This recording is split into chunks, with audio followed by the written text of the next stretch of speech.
What's up, YouTube? Hard rockers, metalheads, horror hounds, whoever the fuck watches this. Um, Time to make another video. This one I'm going to do just an overview of one of my favorite albums that sadly got overlooked. Um, I think I might do like overlooked album reviews like I did the Britney Fox one. This one sold way more than that, but it's still fucking 90s came along and you know how it works. So the album to me is a masterpiece. It's my favorite album by this band, and a lot of people might have overlooked it when it came out, and it's gained a little bit of a cult following ever since. But um, yeah, it's to me it's their strongest album lyrically and musically. So here it is, the big reveal: Warrant Dog Eat Dog. I also got all of them, their CD and the cassette. So everybody knows about Warren if you watch this channel. You know they, Jani Lane, Stephen Sweet, Jerry Dixon, Joey Allen, Eric Turner. Well, Jani Lane was originally from Akron, since I'm from Ohio, a couple of hours north of here, and he went out to LA and they formed Warren. Blah blah blah. Yeah, it came out with Dirty, Rotten, Filthy, Stinking Rich, pure, glam hair metal, which I don't like the term, but I use it a lot because there's so many damn fucking terms of metal, and when I say I like metal, people will assume I like fucking Five Finger Death Punch bullshit. So I say hair metal to distinguish it. So anyway, then they had Cherry Pie, which was written in 10 minutes, the song, because the studio thought they needed a hit, even though Uncle Tom's Cabin was a lot better song. And starting on Cherry Pie, you can see there's the party anthems like Love and Stereo, Cherry Pie, and all that stuff. But they also had I Saw Red, very deep personal song Jani Lane wrote about a personal experience. Uncle Tom's Cabin, very serious song. Blind Faith, probably my favorite off the album. And there was the segue into this album. As you know, grunge came in and took over the early 90s, so bands either had to change their sound completely or update it a little bit, So this album, it's still Warrant, but damn, it has the party, a couple party songs, sex songs on it also, but it's more like their darkest personal album, that if that makes sense. And it starts off with Machine Gun. That's typical Warrant, but it's heavy Warrant. It's not like 32 Pennies type song. It's sex and loving every minute like a mama machine gun, but it's all sexual lyrics, but the riff is badass. Great riff opening song.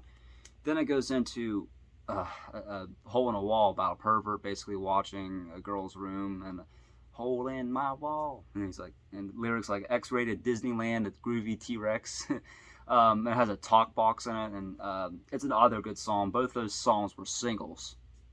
Then it goes into, I don't know, a prophetic song, if you know Agenda 2030.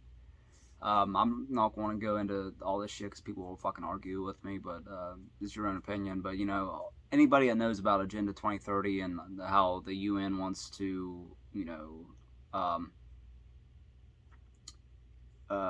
bring everybody together, environmental, health, and clean, go green, all that shit. That's just what the song's about, April 2031. And it was written 40 years before April 2031 hit in 1991. And it's talking about an environmental dystopian society where like there was a ring around the moon that wasn't caused by man, or there was a ring around the moon that was caused by man, and wind in his hair that wasn't caused by fans. And basically, everybody's dying, and there's no happiness. It's dystopian society. No more need for playing April 2031. It's very dark, and I don't know, maybe Jani Lane knew something about how all this shit's going on now. If you look at the COVID and the rising temperatures with what do you know about the environmental and the polar ice cap melting, all this shit. So yeah, it's a very dark, disturbing song, and it's one of my favorites off the album and in general.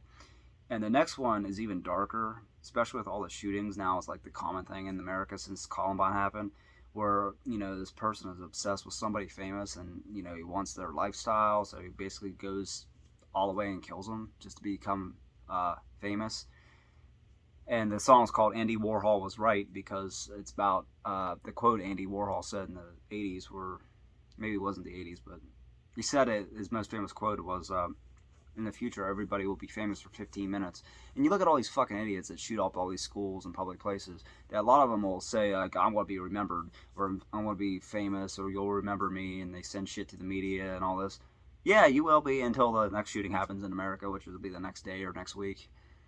But yeah, that's why it's called Andy Warhol Was Right. And it's talking about, you know, why did God make you so famous when he only spit on me, and child abuse, and he wants the limelight. And so he's like, if I take your life, it's nothing personal, just a boy and his toy gun dying for attention. It's a very disturbing song, but it's a beautifully written song. Like, Jani Lane was such a fucking underrated songwriter. It was ridiculous how good he was. And yeah, it has a great guitar solo in it too, right in the middle. It's more like a storytelling with like a soft piano, then fucking picks up and then it hits that groovy hard rock sound, then a solo, then back to the small piano, soft piano, and end of the song. And then it goes into Bonfire, track 5, which is basically like a cherry pie type song, or a song about a woman's body. She's long as the Eiffel Tower. Yeah, Paris in a half an hour. And it's talking about her body, and then the it's probably one of the weakest songs off the album, but it's not a bad song. I guess the most famous part of that song is like the gang vocals. She's long. They all say it at the same time. Bonfire. It has a cool guitar solo, sort of like Machine Gun. Dun, dun, dun, dun. Yeah, it's almost similar. So it's all right. The Bitter Pill, which is one of my favorite Warrant songs, top 3 easily. Talking about love, how it's a trap, and how people don't try their hardest, and how failed love could basically, turn a person's life upside down. And it's like, sometimes I'm wrong, and then sometimes I'm right, and then I'm wrong. So I feel turned inside out. Why? Shit, I can't remember lyrics. Fuck. I'm often silent when I'm screaming inside. So yeah, it's like things like it. Instead of love, we turn to hate. We never quite appreciate how much the other person cares or tries. That's the fucking key of that song. And there's 2 versions of videos. One with the band in like a cathedral, if I remember, and the other one with Jani Lane walking outside Hollywood, and it's just him on acoustic guitar. It's not on this. It might be on like a Japanese version. I don't know. But yeah, another key thing about this is the choir. It's all in German, and like in the middle section of the song, it just comes out of nowhere. The whole song is just like a masterpiece in my opinion, because it slowly builds up, then it hits like really hard, then the chorus or the choir comes in, then it goes boom, then it goes real slow again, and then it goes back into the chorus. So yeah, it's all that glitters isn't gold, ain't that the fucking truth? And then Hollywood, So Far So Good, sounds like it would be off like Dirty Rotten Filthy Stinking Rich, because it's like really poppy. But if you read the lyrics or listen real closely, it's talking about materialism. It was written about when the band became famous and moved to Hollywood, and how all these rich people think like money grows on trees, and they might be able to buy a house, or but it sells their insanity, or sells their sanity, like it says in the lyrics. And yeah, fucking materialism. I want to be rich, I want to be wealthy, but it's never going to fucking happen. I want all of these things, but like I said, money doesn't always buy happiness. And look how Jani Lane spiraled out of control with all of his problems after this album, basically. And yeah, it's like, I want the money just because of all the traveling, and that's all I want to fucking do. But that's beside the point. Next one is another serious personal song, All My Bridges Are Burning, talking about a drug addict. Says, if you'll keep him high, he'll be friends with you. We all know people like this, and it's like, they'll do anything just because they want something from you, like drug money or just partying, and their whole fucking personal life just comes crashing down because they realize they're just the person that uses people. And yeah, it's a hard-rocking song, but it tells a story about a guy named Jimmy, and it's like, goes through money like a millionaire, bills pile up around him. He doesn't care, blah, blah, blah. Just, he wants to party and do drugs basically, and it's a really it's a hard, like a mid-tempo hard rocker. Has a good like guitar solo in it, and it's like yeah, so many people can relate, especially a lot of musicians have been in famous bands. You know how it works. And Quicksand is a interesting song. It's like a mid-tempo rocker. Starts off with boom boom, has like the high tone like drum boom boom boom, and it's like a little I don't think it's an acoustic, but it might be like sound sort of like an acoustic guitar. Then it picks up at mid pace, and it picks up more through the song. I'm not sure what this song's about. I think it's about a person that's like you know, like afraid of love. He's like because he loves himself too much to be, you know, love someone else basically, and he's falling more in love with this person, but it feels like quicksand, like because he don't want it to happen.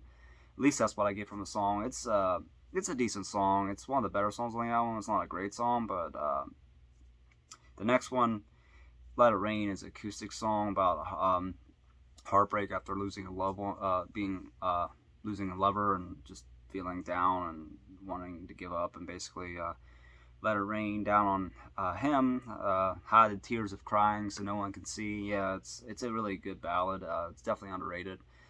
It's an also acoustic intro. Then it kicks up with an electric guitar, and great guitar solo. Next was "Inside Out," which is probably the weakest song on the album, next to "Hollywood" and "Bonfire." Those three are the only, they're not bad songs, but they're only like the ones I would throw away if I had a choice.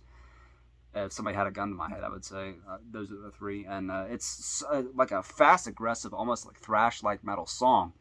And, you know, it's their fastest song, heaviest song they've ever done, not in terms of lyrics, because it's more like upbeat lyric-wise, but it's just fast. It's almost getting close to thrash metal. And it was released as a single for some reason. And it's only like, I don't know, like 3 minutes long, and yeah, it's good pace, and it's good headbanger, but I mean it doesn't stand out to me as much.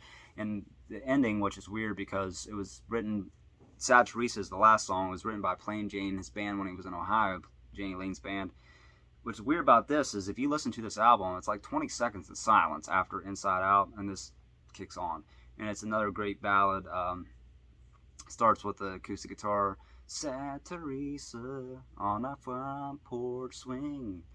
It's a really good ballad. It's overlooked. A lot of times people don't think it's that great of a song, but I think it ends the album nicely.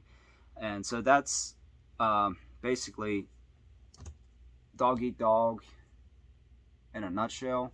You got the two songs starting out heavy songs, but more Warrant-esque, I guess, than the two April 2031 Andy Warhol, which comes out of left field, about environmentalism and, you know, psychopaths wanting to be famous and taking other people's lives. And yeah, it's all over the place. The Bitter Pills are excellent with the fucking opera, and then materialism and drug addiction, you love heartache, and you know, then the fast aggressive song at the end, "Inside Out." So yeah, it's a hell of an album. You get all types of Warrant. You just don't get the glam version of Warrant and the fun partying. It's a lot of dark lyrics in this and themes. And what after this one they did Ultraphobic, which I have up there. I also have that on CD and cassette, and it's not quite as good. I think it's underrated, but it's, since it was mid-90s, it's a lot of dark things too, like Family Picnic was like child abuse. So yeah, it's yeah.